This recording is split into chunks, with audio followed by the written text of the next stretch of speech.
O Saber Direito desta semana é sobre as normas jurídicas no direito desportivo.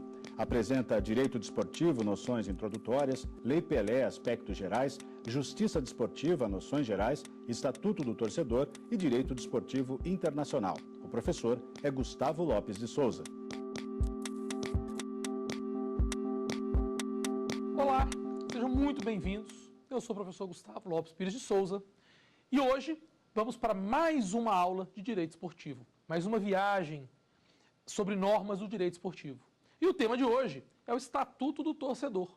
O Estatuto do Torcedor, que é uma norma um tanto quanto desconhecida por aqueles que apreciam as modalidades esportivas, mas que talvez de todas essas aulas, vocês que já nos acompanharam em outras aulas, possivelmente teremos hoje, nesta aula, aquela disciplina de maior aplicabilidade, tanto para você, operador do direito, quanto para você, que muito embora não seja da área, acompanhe, aprecie ou esteja envolvido como torcedor aí no fenômeno justo esportivo. E para essa aula de hoje, trataremos deste Estatuto do Torcedor, que foi criado lá em 2003, numa espécie de trinômio. Ele foi criado com 3 objetivos principais. O primeiro objetivo foi conceder direitos a um consumidor específico, ou seja, o consumidor de eventos esportivos. O segundo objetivo foi trazer, de certa forma, mais transparência e profissionalismo para os eventos esportivos. E, finalmente, auxiliar no combate à violência. Aliás, diga-se de passagem, essa alteração ou esse terceiro membro do tripé, que é combater a violência, ele surgiu em 2010 como alteração no Estatuto do Torcedor. E essa alteração trouxe a esta carta legislativa a possibilidade, o alcance de buscar o combate da violência. Vale dizer que o Brasil, junto com a Argentina, é o país que mais mata em razão de eventos esportivos no mundo. Então, o Brasil e a Argentina disputam aí anualmente quem terá o maior número de mortes nos estádios de futebol, o que é extremamente lamentável e triste, já que o esporte, com funções tão relevantes de inclusão social, de busca do lazer, de saúde e entretenimento, acaba tendo um objetivo não quisto, ou seja, mortes, violência e outros danos. É lamentável que a violência numa atividade esportiva possa causar mortes e lesões. É lamentável que o esporte, que deve ser utilizado e que tem uma função de inclusão social, de saúde, de entretenimento, acabe tendo como resultado não quisto a violência. E justamente por isso, nessa alteração, nessa reforma de 2010, o Estatuto do Torcedor trouxe a possibilidade de ser utilizado no combate à violência. É óbvio que uma norma que combate algo tão difícil quanto a violência, que se fosse fácil acabar com a violência, que é esse fenômeno urbano moderno, já teríamos acabado. Então é óbvio que a norma dificilmente acabará com a violência, mas se trata de importante ferramenta instrumental no combate desse mal que é a violência nos estádios de futebol. E é importante dizer, nesse momento, que o Estatuto do Torcedor é uma lei, uma norma admirada no mundo inteiro, porque ela realmente confere ao torcedor, ela eleva o torcedor à figura, à característica, à personagem principal do evento como consumidor. Nesse esteio, eu já vou chamar uma pergunta de um aluno para ela servir para a gente de ponto de partida para a gente tocar a nossa aula. Portanto, vamos ver o que tem para a gente aqui de pergunta. Gostaria de saber quem pode ser considerado torcedor. Maravilha. Torcedor, nos termos do artigo 2º do Estatuto do Torcedor, é toda e qualquer pessoa que aprecie ou acompanhe qualquer entidade ou agremiação esportiva de qualquer modalidade esportiva. Logo, torcedor, o conceito de torcedor é extremamente amplo. Podemos dizer, inclusive, que o conceito de torcedor é muito semelhante, ou se aproxima muito, para não dizer que se enquadra, a um direito difuso. Por que um direito difuso? Eu tenho uma imensidão de torcedores que são, em alguns momentos, indissociáveis, indivisíveis, e que se você atende o direito de um, você acaba atendendo o direito de todos os demais. Por exemplo, determinada equipe foi desclassificada de uma competição de maneira ilegal. O Ministério Público pode, por meio de uma ação judicial, por meio de uma ação civil pública, por meio de uma ação, civil pública, pleitear a reinclusão dessa equipe na competição. E aí ele vai atender o direito difuso de toda a imensidão de torcedores. Portanto, Eduardo, torcedor é toda e qualquer pessoa que acompanhe atividade esportiva. Não seria exagero dizer que todo brasileiro é consumidor de evento esportivo, porque eu não conheço um brasileiro que não aprecie em algum momento da vida algum tipo de modalidade esportiva, ainda que seja só de 4 em 4 anos em Copa do Mundo ou de 4 em 4 anos em Jogos Olímpicos. Mas o fato é que todo brasileiro, em algum momento, incentiva algum tipo de competição e algum tipo de agremiação, ainda que seja tão somente na Copa do Mundo. Como bem destacava Nelson Rodrigues, na Copa do Mundo a seleção é a pátria de chuteiras.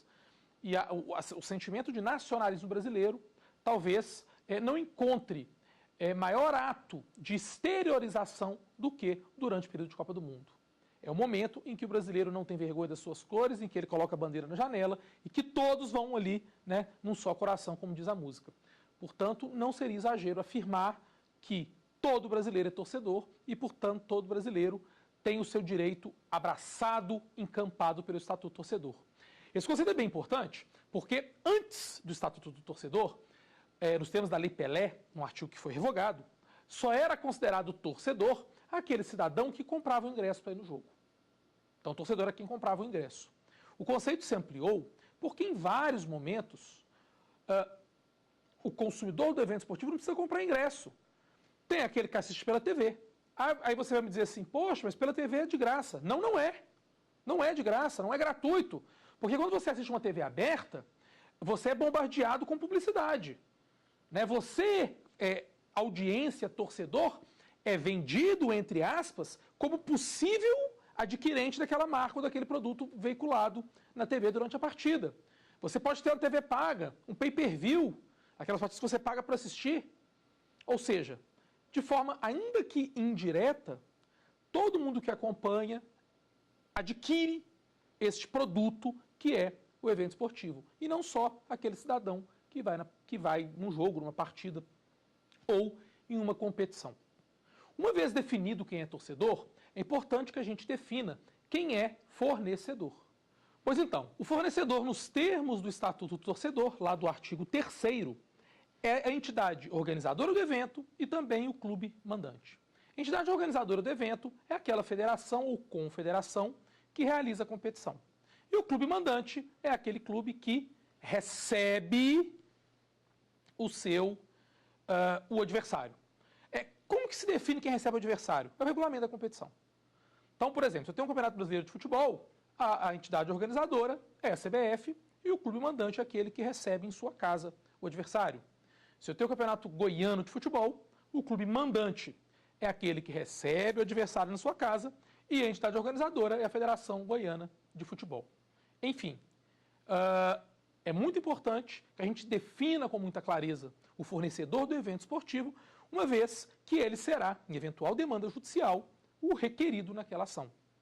Então é muito importante identificar quem, nos termos do Estatuto do Torcedor, será o responsável civil por eventuais danos ocorridos ao torcedor, ou durante o evento esportivo, ou em razão dele. Lembrando que, conforme a pergunta que a gente respondeu, a pergunta do estudante, o consumidor do evento esportivo, ou seja, o torcedor, tem uma noção, um conceito extremamente amplo. Ou seja, não é tão somente aquela pessoa que vai ao estádio. É toda pessoa que acompanhe ou aprecie um evento esportivo. E essas definições estão lá no artigo 2º e lá no artigo 3º do Estatuto do Torcedor. É importante ressaltar também que a intenção do Estatuto do Torcedor, definitivamente, não foi restringir direitos ao consumidor do evento esportivo. Muito antes, pelo contrário, foi ampliar. Pois bem,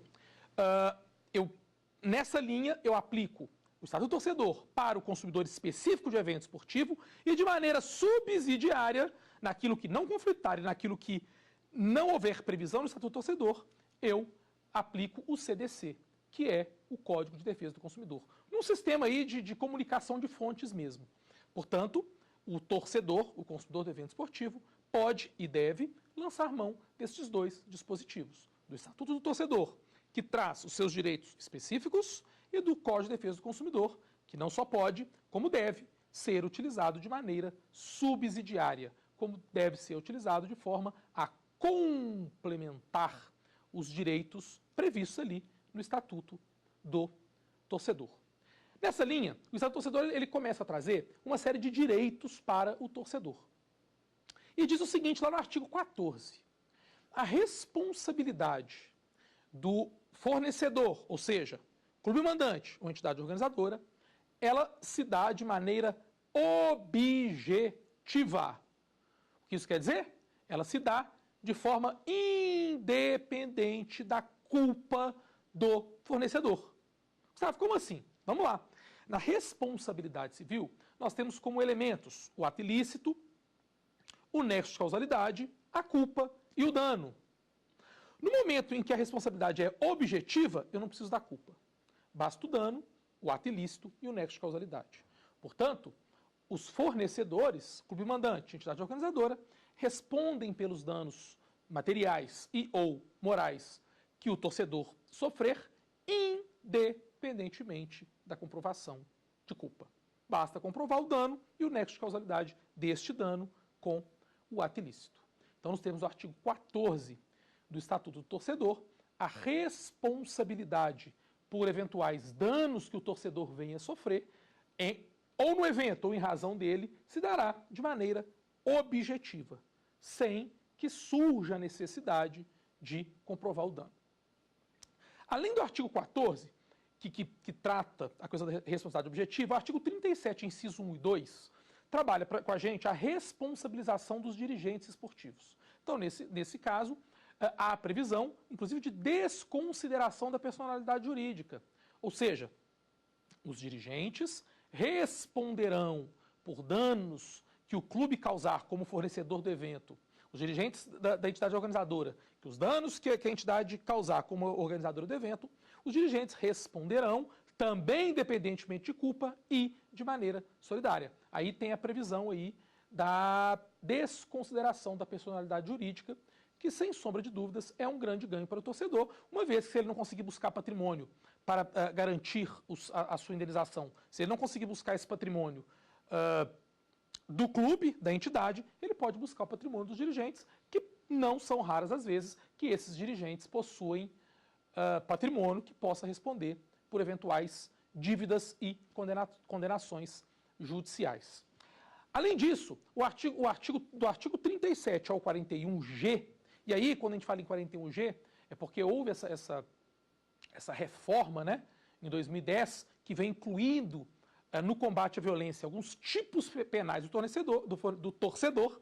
A partir do artigo 41, 41A, 41B, 41C, até o 41G, temos uma série de tipos penais.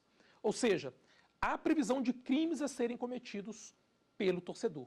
Eu gostaria de destacar, neste caso, a previsão legal do crime cometido por aquele torcedor que compra ingresso para vender mais caro. É o cambismo. O crime de cambismo, quer dizer, o cambista, nos termos do Estatuto do Torcedor, comete crime. Além do cambista, também é considerado crime invadir local de evento esportivo. Então, se porventura houver a invasão de uma praça de evento esportivo por um torcedor, ele também comete um crime ali nos termos do Estatuto do Torcedor. É bem interessante a gente ficar atento que o Estatuto, quando ele nasce em 2003, ele surge com o condão de assegurar direitos ao torcedor e de conferir transparência na organização de competições. E quando vem em 2010, há uma pequena nuance, uma pequena alteração nessa vocação do Estatuto do Torcedor, para que ele passe também a punir aqueles maus torcedores, que são aqueles torcedores que incitam violência e causam violência. Essa mesma alteração incluiu o artigo 2º-A, que passa a definir torcida organizada. O que vem a ser torcida organizada? Torcida organizada definida lá no artigo 2º-A corresponde a qualquer grupo de pessoas formalmente estabelecidas ou não, ou seja, independe de registro cartorial. Então, se um grupo de pessoas se junta de maneira mais ou menos organizada para torcer para uma equipe, ela é considerada torcida organizada. Então, a torcida organizada passa a existir de fato ou de direito, e essa torcida organizada responde objetivamente também pelos danos que os seus torcedores causarem. Foi uma forma que o legislador encontrou de punir esta congregação de torcedores, especialmente aquelas congregações de torcedores que são utilizadas para práticas de violência. É muito importante nesse ponto destacar que as torcidas organizadas não são as culpadas pela violência nos estádios de futebol. As torcidas organizadas, muitas delas, muito pelo contrário, embelezam o estádio de futebol. Temos que separar os maus torcedores dos bons torcedores, as torcidas organizadas ruins das torcidas organizadas boas. Não podemos colocar todos no mesmo balaio. E a intenção do Estatuto do Torcedor foi justamente trazer uma punição, uma penalização para aquela torcida que age para o mal, para a má torcida organizada. Ainda no que diz respeito à história da violência, quando a gente fala em torcida organizada, que é tido por muitos como uma culpada pela violência, a gente fala também da questão das bebidas alcoólicas, que para muitos também foi vista como vilã nos estádios de futebol. E a bebida alcoólica, especialmente a cerveja, que seguramente é a bebida alcoólica mais popular no Brasil, a cerveja, ela não, definitivamente, a cerveja não é responsável pela violência. Proibiu-se a cerveja ou as bebidas alcoólicas dos estádios de futebol do Brasil, no período pré-Copa do Mundo. As estatísticas mostram que a violência não caiu, e durante a Copa do Mundo, com a venda de bebidas alcoólicas, percebeu-se que não tivemos atos de violência pelo consumo de bebida alcoólica, e aí, gradativamente, a bebida alcoólica tem retornado aos estádios de futebol. É importante dizer que o fenômeno da violência nos estádios de futebol é um tanto quanto complexo. E diante desta complexidade, desta grande complexidade, a gente precisa atuar de maneira bastante incisiva no combate à violência, inclusive utilizando de outras ferramentas. Vou aproveitar esse momento, vamos chamar uma pergunta de um estudante para a gente tocar o rumo. O Estatuto do Torcedor tem sido cumprido? Legal, Luciano. Olha, aqui no Brasil a gente tem muito aquela história da lei que pega e da lei que não pega. É muito difícil, às vezes, diante do conjunto normativo que a gente tem, a gente conseguir pegar uma norma e aplicá-la na sua integridade 100%. Infelizmente é muito difícil. O Estatuto do Torcedor ele traz alguns dispositivos, algumas disposições que para muitos são até um tanto quanto utópicas. Então, assim, uma resposta muito de bate-pronto, vamos desenvolver, não. O Estatuto do Torcedor não tem sido cumprido na sua plenitude. Acredito que não por falta de interesse ou vontade. Talvez pela dificuldade de se cumprir alguns dos seus requisitos.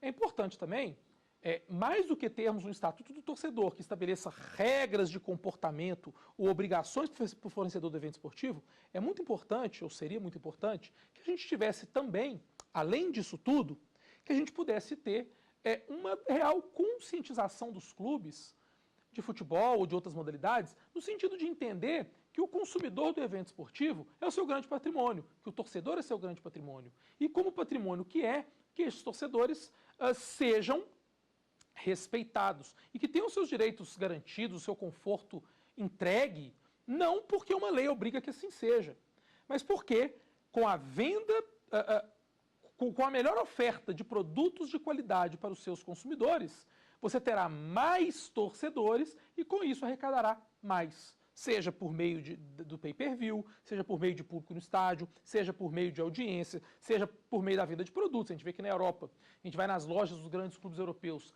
há todo tipo de produto nas lojas dos clubes europeus, todo tipo de produto que você imaginar, os clubes europeus têm ali com tamanha quantidade e qualidade. Isso agrada ao torcedor. Lá na Europa e nos Estados Unidos também é muito comum a prática que eles chamam de match day, né? Dia do jogo. É como se o torcedor se visse ali envolvido num dia especial, que ele vai logo pela manhã para o estádio de futebol e logo pela manhã no estádio de futebol ele leva os seus os seus filhos, os seus pais, a sua esposa, os seus amigos e passa realmente um dia no jogo. Então ele chega lá de manhã, tem um parquinho para as crianças, tem uma lanchonete do clube, onde vende produtos com a marca do clube, aí depois ele almoça num restaurante do clube com visão panorâmica para o estádio, aí logo depois tem lá um local onde ele tira foto e eles incluem lá o atleta preferido do clube na fotografia, ele passa por uma lojinha, e aí o jogo é só a cereja do bolo. O jogo chega no final como o mais importante. E lá na Europa, especialmente nos grandes centros, não há uma lei que traga direitos para o torcedor, até porque essa lei não precisa, porque há realmente essa preocupação dos clubes em fidelizar o seu torcedor. Isso tem começado no Brasil, alguns clubes já têm implementado, temos os programas sócio-torcedor, que são muito bons e têm evoluído bastante, mas ainda, infelizmente, estamos um pouco longe do ideal. Mas essa ideia do Match Day é uma ideia um tanto quanto importante, interessante, útil e de certa forma, estimulada lá pelo Estatuto do Torcedor. O Estatuto do Torcedor, ele traz, quando ele fala dos direitos do torcedor, ele estabelece alguns direitos bem interessantes. Então ele vira e fala assim, olha, todo evento esportivo tem que ter, obrigatoriamente, todo evento esportivo tem que ter um ouvidor. Quem é o ouvidor? O ouvidor é uma figura independente, autônoma, que pode ser remunerado, independente autônoma que eu digo, no que diz respeito à entidade de administração do desporto, que ele recebe as informações do torcedor consumidor, repassa ao fornecedor e depois responde. É uma espécie de quase um saque, né? Um serviço de atendimento ao consumidor, mas é um ouvidor. E ele tem ali a função, ele deveria ter a função de receber essas informações. E aí, ainda na pergunta do nosso colega estudante, a gente percebe que, infelizmente, a maioria das competições não tem essa ouvidoria tão divulgada como o Estatuto do Torcedor estabelece que deveria ser. Infelizmente, ainda não temos. Creio que no futuro próximo isso ainda vai pegar, porque é importante ouvir o torcedor. É muito importante entregar um produto de qualidade para esse torcedor. Porque o torcedor, além da paixão, ele também quer ter bons serviços. Além da figura do ouvidor, estabeleceu o Estatuto do Torcedor, e aí isso é muito interessante, porque acabou interferindo até na tabela do futebol, estabelece que toda competição, aliás, todo clube tem direito a ter uma competição que dure pelo menos a grande parte do calendário. E que ele saiba de antemão quais os adversários ele irá enfrentar. Essa competição é nada mais, nada menos do que o Campeonato Brasileiro de Pontos Corridos, que começou em 2003, coincidentemente, o ano de promulgação do Estatuto do Torcedor. Então, gente, o que a gente pode perceber é que alguns dispositivos do Estatuto do Torcedor acabaram, de certa forma, por ter efeitos imediatos, realmente na confecção, inclusive, de tabela e regulamento de competição. O Campeonato Brasileiro de Pontos Corridos, ele acaba sendo, a grosso modo, uma maneira de você cumprir o que estabelece o Estatuto do Torcedor, no que diz respeito à necessidade de existir uma competição que dure o ano inteiro e que os adversários sejam previamente conhecidos. Quando a gente tinha o Campeonato de Pontos Corridos, por volta de outubro acabava a primeira fase, e outubro, novembro e dezembro era mata-mata. Aí você tinha um sem número de clubes que já não tinha mais calendário para disputar, competição para disputar. Então o Campeonato de Pontos Corridos é uma maneira de manter os clubes em atividade ali pelo ano inteiro. Outro critério interessante que o Estatuto do Torcedor estabeleceu foi a obrigação de haver acesso e decesso, quer dizer, clubes subindo de divisão e clubes descendo de divisão, sempre que a competição tiver mais de uma divisão. E que estes critérios de acesso e decesso sejam critérios objetivos e desportivos. Então acabou indicação, acabou classificação de clube que tem mais torcida. Parece brincadeira, mas nos anos 70 tivemos um campeonato em que nas chaves classificariam-se, era um campeonato dividido em grupos, eram, salvo engano, 94 clubes, e nas chaves classificariam os 4 primeiros e mais o clube com maior média de público daquele grupo. Então teve o caso de clubes estarem lá, ser o pior da chave, mas passar para outra fase porque tinha uma boa média de público. Isso não é índice técnico. Então os critérios para indicação de clubes para competições passaram a ser, obrigatoriamente, por disposição legal, estritamente critérios de ordem técnica, de ordem desportiva. Acabaram-se as indicações, acabaram-se o termo que eu já mencionei que eu não gosto, entre aspas, as viradas de mesa. Isso agora passa a não existir mais no futebol brasileiro por uma disposição do Estatuto do Torcedor. Além desses direitos que envolvem competição, o torcedor tem direito da divulgação prévia do calendário e transporte de qualidade, alimentação de qualidade e segurança nos estádios. Essa segurança que deve ser organizada por meio de um plano de ação desenvolvido entre o clube mandante, a entidade organizadora e o poder público. O Estatuto Torcedor, ele não esquece, ou não deixa a gente esquecer, que o poder público também tem a sua parcela de participação no que diz respeito aos atos de violência ou ao conforto do estádio. Não porque aquilo seja um evento público, porque o evento é privado, mas partindo do princípio que é um evento que traz uma aglomeração de pessoas, e aí o poder público, de certa forma, precisa auxiliar as entidades privadas em organização de trânsito e até em força policial. Há alguns países, como os Estados Unidos, em que dentro dos estádios só tem segurança privada, não tem policiamento público em estádio.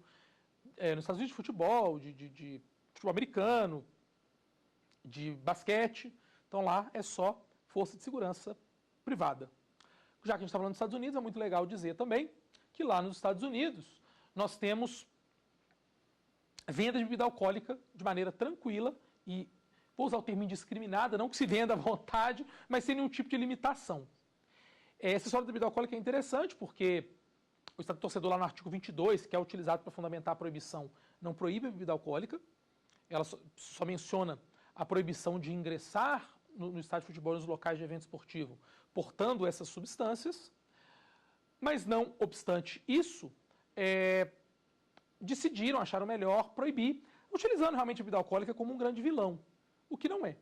E aí, gradativamente, pós-Copa do Mundo, a bebida alcoólica começa a voltar para os estádios de futebol e alguns estados têm, lá nos termos do artigo 24 da Constituição, por ser competência concorrente, têm começado a legislar e regulamentar o Estatuto do Torcedor. Minas Gerais, por exemplo, você pode consumir bebida alcoólica no estádio de futebol, menos na arquibancada, ou seja, só nos anéis exteriores, você pode consumir bebida alcoólica ali, até o início do segundo tempo. Depois do início do segundo tempo, você não pode consumir mais em lugar nenhum. Há estudos que apontam que a venda de bebida alcoólica no estádio de futebol não causa violência, não é um vetor de violência. Muito pelo contrário, a não venda que poderia ser. Sob o fundamento de que as pessoas acabariam se embriagando do lado de fora, demorando muito para entrar no estádio de futebol, e que isso, de certa forma, criaria um tumulto, uma aglomeração de pessoas para entrar no estádio de futebol.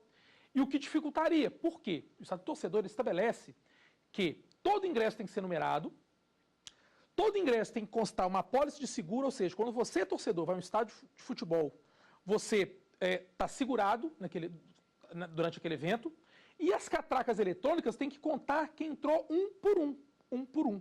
Então, se as pessoas estão do lado de fora bebendo e resolvem entrar para a partida, faltando 5 minutos, 2 minutos, 3 minutos para ela começar, necessariamente a gente vai ter tumulto na entrada, porque a entrada tem que ser organizada.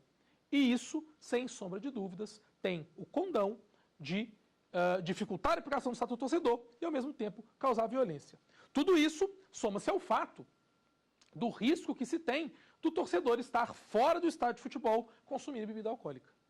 Porque o torcedor que está do lado de fora consumindo bebida alcoólica, ele está mais suscetível, mais exposto tanto às violências urbanas, quanto a se encontrar com uma torcida adversária e dali de uma briga gerar um fato violento, não quisto, e que, se ele estivesse dentro do estádio tomando a sua cerveja tranquilamente, no horário, no espaço reservado à sua torcida, ele não teria esse tipo de violação do seu direito. O Estatuto do Torcedor estabelece, determina ainda, que todo local de evento esportivo tem que ter um centro de atendimento ao torcedor, ou um serviço de atendimento ao torcedor, para receber informações e resolver todo e qualquer problema que aquele torcedor venha a ter naquele local de evento esportivo. Então, perdi o ingresso, fui furtado, fui roubado, fui maltratado, fui agredido. O torcedor teria esse local para se dirigir, para reclamar e ali ter o seu problema sanado, o seu problema resolvido ali de maneira imediata ou o mais rápido possível. Percebam que o Estatuto do Torcedor, ele tem um condão de apontar de maneira bastante precisa todos aqueles direitos que o torcedor tem que ter. E vamos mais longe. Há uma preocupação bastante grande no sentido de se obrigar os clubes a colocar câmeras fiscalizando a entrada e a saída dos torcedores e também para que a cada 10 mil torcedores tenha uma ambulância, 2 enfermeiros e um médico presentes no estádio de futebol para o caso de algum problema generalizado ali, ou de violência, ou de tragédia mesmo. Né? Tivemos um caso num jogo de quartas de final de Libertadores, um jogo em São Paulo, em que um torcedor, a grade caiu, e alguns torcedores caíram e um torcedor se feriu. Em 2003, no jogo em que o clube se consagrou campeão brasileiro, temos fatos também de pessoas que teriam caído lá do Mineirão. Na época ainda tinha um fosso, né? Depois da Copa do Mundo o fosso foi retirado, mas na época ainda tinha um fosso. Temos a final do Campeonato Brasileiro de 92, que foi um clássico carioca, no qual, quase que ao vivo, praticamente ao vivo, o anel superior do Maracanã rompeu e alguns torcedores caíram lá de cima, uma cena extremamente triste e lamentável, mas que, infelizmente, quando há aglomeração de pessoas, esse tipo de coisa está suscetível a acontecer. Pensando nesse ressarcimento de danos, o artigo 39b do Estatuto do Torcedor, e a gente falava de torcida organizada, né? Ele deixa bem claro que a torcida organizada ele responde de maneira civil, de forma objetiva e solidária pelos danos dos seus associados, não só no local do evento, mas nas imediações e trajeto também. A gente tem, quando há clássicos, os grandes clássicos paulistas, carioca, o mineiro, a gente tem aquelas situações das torcidas organizadas que depredam ônibus, ou que se encontram com torcidas adversárias e depredam carros ou outros bens. A torcida organizada que fizer isso, a torcida responde também de maneira objetiva e solidária por esse dano. Isso está lá no artigo 39b, que foi incluído por meio dessa reforma que eu comentei com vocês.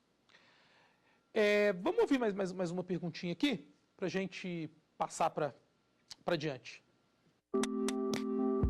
Eu gostaria de saber como o Estatuto do Torcedor pode contribuir para o combate à violência nos estádios. A violência no estádio de futebol é um problema, é quase que uma epidemia que ocorre em vários países pelo mundo afora. Alguns países tiveram bastante sucesso no combate. A Espanha conseguiu contornar muito bem, Portugal conseguiu contornar muito bem, os Estados Unidos nem se fala. No Brasil a gente ainda engatinha. O torcedor pode ser utilizado sim. Como?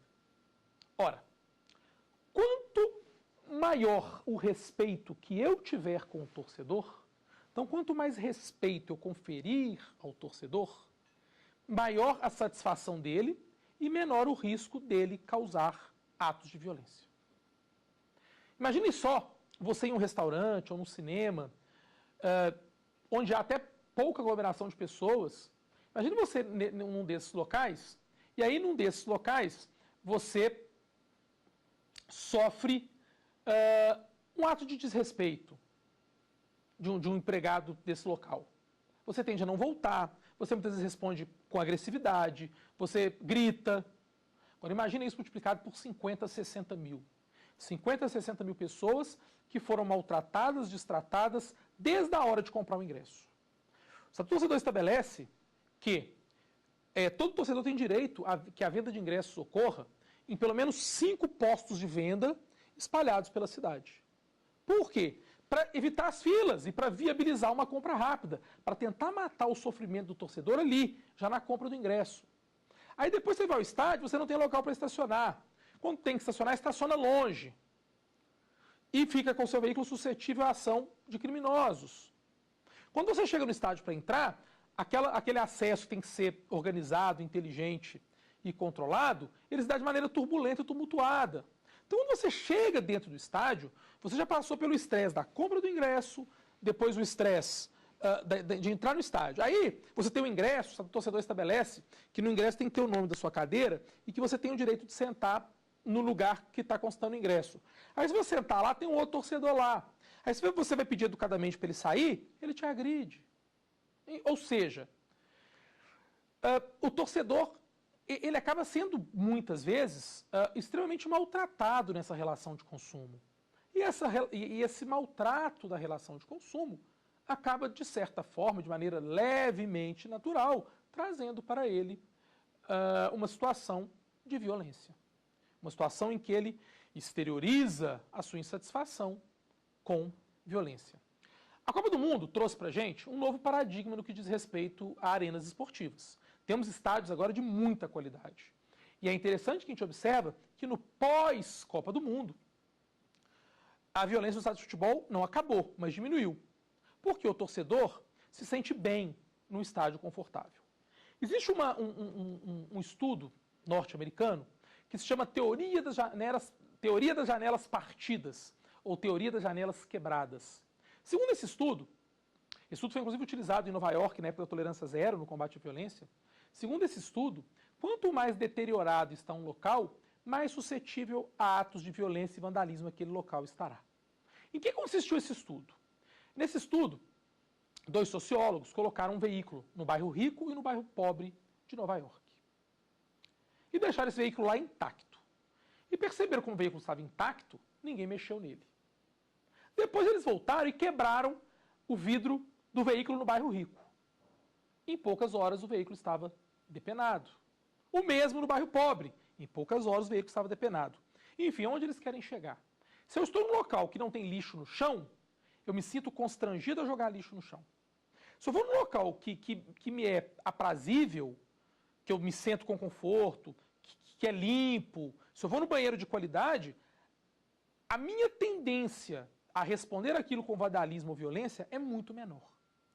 Lá no projeto Tolerância Zero em Nova York, eles começaram limpando e reformando estações de metrô. E à medida que as estações do metrô foram ficando mais modernas e mais bonitas mesmo, e mais confortáveis, à medida que isso foi acontecendo, a violência foi reduzindo, a violência foi diminuindo. Então, a gente tem aí em mãos algumas ferramentas previstas no Estatuto do Torcedor e também algumas ferramentas de estudo que podem nos auxiliar, sim. Se o Estatuto do Torcedor for respeitado, o torcedor for mais respeitado, tiver seus direitos mais respeitados, passar a frequentar arenas de maior qualidade, sem sombra de dúvidas, a violência vai cair. É o que ocorre nos Estados Unidos. Nos Estados Unidos, por exemplo, se tem escada rolante dentro do estádio de futebol. Então você sobe, às vezes, para um outro andar do estádio de futebol com uma escada rolante. Isso é o quê? Qualidade. Você tem empresas renomadas de fast food dentro do local do evento esportivo. Você pode consumir o que você quiser que tiver ali dentro com cartão de crédito. Percebem a diferença no tratamento? Quanto melhor o tratamento, menor a violência e menor a tendência a se cometer atos de violência. Bom, dando sequência, e esse tema da violência é extremamente importante, extremamente relevante. A gente temos meios de buscar o combate à violência e devemos buscar esse combate à violência. Eu costumo dizer que temos 6 fatores principais da causa de violência nos estádios de futebol. O primeiro é a emoção, mas não tem como tirar a emoção do esporte. O segundo é a descarga de frustrações, não é? O cidadão, ele chega no estádio de futebol, às vezes, teve uma semana difícil, brigou com o chefe, está com um problema em casa, e ali ele quer extravasar a frustração. A falta de infraestrutura adequada e a falta de respeito aos torcedores, como eu comentei. A ausência de medidas pedagógicas e educacionais. Infelizmente, no Brasil não se investe em medidas pedagógicas e educacionais. Uma grande sensação de impunidade, isso é interessante. O torcedor estabelece, é crime. Se o cidadão está cometendo um crime, o que tem que fazer com ele? Prender em flagrante. Todo estádio de futebol, nos termos do Estatuto do Torcedor, tem que ter um juizado especial. Civil, para resolver os problemas de direito e interesse do torcedor, e criminal, para naquele momento já lavrar o TCC, que é o termo circunstanciado de TCO, que é o termo circunstanciado de ocorrência, e ele já fazer a transação penal. Então, se tem um torcedor no estádio de futebol incitando a violência, o que tem que acontecer? Imediatamente, e está lá no Estatuto do Torcedor, ele tem que ser retirado do estádio de futebol, ser conduzido ao juizado e não assistir mais aquela partida. Isso vai ter um caráter pedagógico e vai acabar com a sensação de impunidade. Porque todos aqueles torcedores que estarão ali em volta dele vão pensar, opa, o torcedor que estava aqui foi retirado, eu não quero ser retirado, eu não quero ir para a delegacia, eu não quero ir para o juizado especial criminal. E junto com a sensação de impunidade, tem essa ausência ou demora de medidas punitivas. Quanto mais se demora a punir o cidadão que comete violência no estádio de futebol, maior a chance de ocorrer uma incidência de crime ou de violência nos estádios de futebol. Eu sou um grande defensor da aplicação de medidas pedagógicas. Eu penso que o torcedor precisa ser formado como criança. Mas vamos lá, vamos tentar buscar essas soluções. E aí, pegando o gancho na pergunta do nosso colega estudante, o que o Estatuto do Torcedor pode ajudar e o que a gente pode fazer para combater a violência? Bom, é importante que se incentive pesquisas sobre o tema. Eu citei aqui uma das teorias, a teoria das janelas partidas, das janelas quebradas, que poderia ser aplicada no Brasil. Investimento em treinamento e equipamentos de formação de polícia especializada e preventiva. Na Espanha, existe uma polícia especializada em grandes eventos. Então, o policial espanhol, a equipe espanhola de policiais que vai para o jogo de futebol, não é a mesma equipe que está nas ruas todos os dias. É a equipe especializada naquele tipo de evento. Há estudos que apontam que a falta de preparo dos policiais, e não que os policiais sejam despreparados para serem policiais, a falta de treinamento deles para lidar com aquele tipo de evento pode ser um fator deflagrador da violência. Porque o policial que passa toda semana correndo atrás da prevenção de crimes cometidos por bandidos, quando ele está dentro do estádio de futebol, ele está ali, você inverte a presunção, ele não está lidando com bandidos, ele está lidando com torcedores que eventualmente algum ali pode causar violência. Então, um trato desse tratamento auxilia no combate à violência. Lá na Inglaterra a gente teve uma grande tragédia, que foram 94 mortos, e nessa tragédia lá na Inglaterra, 23 anos depois, concluiu-se que o despreparo da polícia, repito, não o despreparo da polícia no que diz respeito à sua atuação policial, mas para lidar com aquele tipo de evento, o despreparo da polícia acabou contribuindo com um índice elevado de mortos. Essa tragédia foi conhecida como tragédia de Hillsborough, uma partida válida, salvo engano, pelas semifinais da Copa da Inglaterra. Foram 94 mortos. Os policiais que não estavam preparados para aquele tipo de tumulto, a hora que os torcedores começaram a pressionar os alambrados, os policiais seguraram os alambrados e não deixaram os torcedores caírem no gramado, para proteger o gramado. E aí muitos torcedores morreram esmagados e pisoteados. Caso os policiais tivessem liberado os alambrados, os torcedores teriam se dispersado pelo gramado e muitas mortes poderiam ter sido evitadas. Mas naquele momento ainda não se sabia, ou ainda não se tinha noção do quão é importante um preparo. A gente está falando de anos 80, 1989.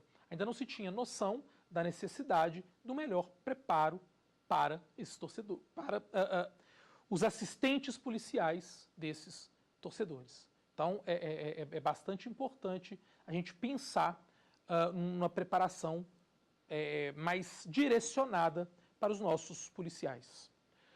Uma outra medida bem interessante seria o investimento. Isso é uma questão que até que suplanta o futebol ou o esporte em programas sociais que gerem emprego e diminuam as desigualdades sociais. E, infelizmente, a desigualdade social gera frustração.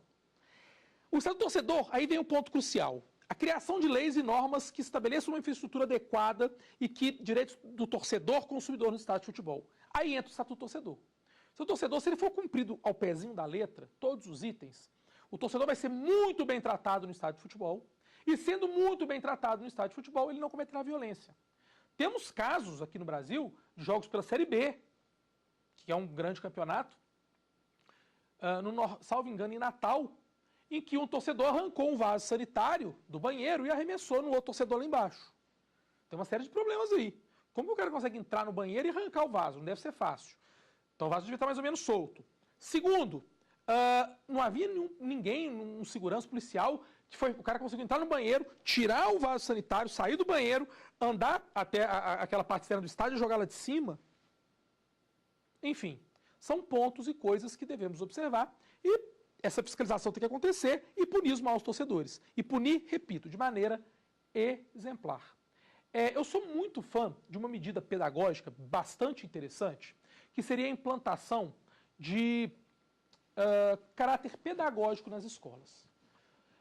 Eu me lembro quando eu era estudante, e isso perdura até os dias de hoje, que os alunos, jovens, crianças, adolescentes, eram proibidos de ir com camisas de time de futebol para a escola. Então eu mesmo já cansei às vezes meu time ganhava, eu colocava a camisa e punha o uniforme por cima. Que aí eu ia com a camisa, chegava lá, punha o uniforme por cima e na hora de embora eu tirava para voltar com a camisa do meu clube para casa. Porque era proibido. Ora, todos eles são torcedores, para que tapar o sol com a peneira? Vamos fazer diferente? Um time ganhou, outro time perdeu? Ou vamos promover um dia por semana ou por mês, vem todo mundo com a camisa do time. Você torce para que time? Tal, tal, tal. Vem todo mundo com a camisa do time. E ali os professores fazem uma interferência didático-pedagógica, de forma a mostrar ali para aqueles jovens que, apesar das camisas de cores diferentes, eles são amigos, eles estão juntos a semana inteira e com roupas iguais, que é o uniforme da escola. Essa é uma medida muito, muito, muito, muito importante. É uma medida muito, muito, muito relevante, porque a gente prepara os torcedores para o futuro. O Brasil, que recebe prêmios pelo mundo afora pelas suas campanhas de combate ao HIV, também poderia pensar formas de estimular campanhas de combate à violência no estádio de futebol, formando torcedores, conscientizando torcedores, provando para estes torcedores que o estádio de futebol é local de alegria. O estádio de futebol está ali para difundir alegria e não para casos de extrema violência e não para que a violência tome conta do evento esportivo. Gustavo, o estatuto do torcedor é aplicável a quê? É só o futebol? Não, não é só o futebol. Ah, não. A quem eu aplico? O estatuto do torcedor é aplicado a toda e qualquer modalidade profissional. Então, se a competição é profissional, eu aplico o estatuto do torcedor. Tem até um caso muito interessante na Fórmula 1. Eu não me lembro exatamente o ano, parece que foi 2009, em Interlagos. Aquela história do jogo de equipe na Fórmula 1, né? Tínhamos dois pilotos, um com chance de ser campeão, o outro não. Esse, para ser campeão de forma indiscutível, tinha que chegar em primeiro. Se ele chegasse em segundo e o adversário dele chegasse perto, o adversário dele seria campeão. E aí, passou-se a semana naquela discussão. Poxa, será que o companheiro dele de equipe vai abrir para ele passar no final, para ele ser campeão e tudo mais? E aí, um promotor de justiça disse assim, olha,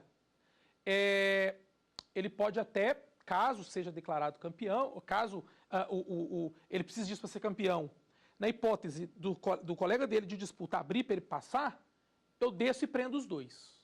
Por quê? Porque nos termos do Estatuto do Torcedor, manipulação de resultado é crime. Eu só posso entender como resultado aceito no esporte aquele resultado desportivo que foi conquistado ali dentro. Se um piloto abriu para o outro passar, houve uma manipulação, não ganhou o que estava melhor. Ganhou aquele que teve a permissão de passar. Aí você vai me dizer assim, mas eles são da mesma equipe. Mas calma, o Mundial de Fórmula 1 é mundial de pilotos. O Mundial de Construtores é um mundial que tem também, mas o foco é piloto. A equipe quer ser campeã com o seu piloto. Para ela, o que é mais importante? Ter o seu piloto campeão ou ter sua equipe campeã? É o piloto campeão. É ter o melhor piloto da temporada. Então, sem dúvida, aí a gente teria uma situação de manipulação de resultado. Manipulação de resultado, aliás, que tem sido combatida de maneira voraz, e tem que ser mesmo, por causa dos jogos das apostas. A questão é, quando alguém paga para o atleta fazer alguma coisa para ganhar a aposta. Então eu pago para o time perder para eu ganhar a aposta. Isso é crime no Brasil, como em outros países do mundo também. É algo que tem sido extremamente perseguido e combatido pelas autoridades. E no Brasil é um crime previsto lá no Estatuto do Torcedor. Portanto, gente, a gente vai caminhando para o finalzinho. Quando você for demandar com base no Estatuto do Torcedor, você tem que primeiro observar se aquela competição é profissional. Ela sendo profissional, você vai indicar como requeridos a equipe mandante e a entidade organizadora. Gustavo, eu posso indicar o poder público? Olha, até pode. Só que o poder público entra não nos termos do Estatuto do Torcedor, mas nos termos lá do artigo 37, parágrafo 6º da Constituição, que estabelece que o poder público, a administração pública, é responsável de maneira objetiva pelos danos que ela causar a terceiros ou os seus prestadores. Então você até pode incluir. É uma opção plausível e juridicamente possível, mas não com base no Estatuto do Torcedor. Você até pode apontar, olha, o plano de ação não foi feito, o contingente policial não estava adequado, mas, tecnicamente, pensando numa relação consumerista, a inclusão ali deveria ser do clube mandante e da entidade que administra aquele evento esportivo, a federação que organiza aquele evento esportivo. Respeitar os direitos do torcedor é valorizar o evento. E aí, como a responsabilidade é objetiva, basta para você comprovar o dano o descumprimento do estatuto, que é o ato ilícito, ou descumprimento de algum dos direitos, que é um ato ilícito, e o nexo de causalidade entre os dois. Feita essa prova, a demanda está pronta e com uma grande chance de sucesso. Fique atento, torcedor. Quando você for comprar o seu ingresso, os ingressos têm que ser vendidos em 5 locais diferentes e é direito do torcedor que a venda seja feita de maneira organizada e numerada. Tá legal? Então fiquem muito atentos. Eu tenho certeza que nessa aula de hoje vocês obtiveram muitas informações e muitos conhecimentos sobre o Estatuto do Torcedor, sobre o seu direito de torcedor e também sobre o combate à violência no estádio de futebol, que é essa ocorrência lamentável, extremamente lamentável, que a gente tem aqui no nosso país, que a gente tem aqui no seio da nossa sociedade. Não se esqueçam que, em eventual demanda envolvendo o torcedor, você pode aplicar também o Código de Defesa do Consumidor de maneira subsidiária. Ou seja, aquilo que eu não consegui aplicar o Estatuto do Torcedor, eu subsidiariamente aplico o CDC. Mas, primeiro, foco na Lex Specialis, foco na lei especial. Antes de encerrar, eu queria citar tem uma frase de um treinador inglês que ele fala uma coisa muito interessante, e aí mexe com paixões. Eu falava sobre emoção, Bill Shankly, ele dizia assim, algumas pessoas acreditam que futebol é questão de vida ou morte. E eu fico muito decepcionado com essa atitude, porque eu posso assegurar que o futebol é muito, muito, mas muito mais importante do que isso. Então, as paixões do futebol, elas estão aí, elas estão envolvidas, mas elas não podem ser grandes o suficiente para criar inimizade e para criar violência. E o Estatuto do Torcedor está aqui para garantir que você, torcedor, seja respeitado, para mostrar para os clubes e organizadores de eventos que o evento tem que ser bem organizado e para que, caso você sofra um dano no estádio ou nas imediações em razão do descumprimento do Estatuto do Torcedor, você tem o direito, sim, de ser indenizado. Então, muito obrigado por esse bate-papo sobre o Estatuto do Torcedor. É um tema de extrema paixão, talvez o tema mais apaixonante, ao meu ver, no que diz respeito ao direito desportivo. Poderia falar horas e horas e horas sobre o tema, sobre legislação extravagante e de outros países. Mas o Estatuto do Torcedor, eu penso que foi exposto de maneira relevante, leve, e que você, tanto o torcedor leigo quanto o jurista, poderá aplicar. Então, foco na violência, foco no Estatuto do Torcedor. Terminando nossa penúltima aula dessa nossa maratona. Espero vocês na aula número 5, onde trataremos do direito internacional. Lá a gente vai entender um pouquinho de Comitê Olímpico Internacional, de FIFA, como é que funciona, como é que se relacionam. Eu tenho certeza que você vai gostar muito. Então, não percam a próxima aula, a aula 5. Até logo e um grande abraço. Tchau, tchau. Ficou com dúvidas? Então mande um e-mail para saberdireito@stf.jus.br. E você também pode estudar pela internet. Basta acessar o site tvjustiça.jus.br.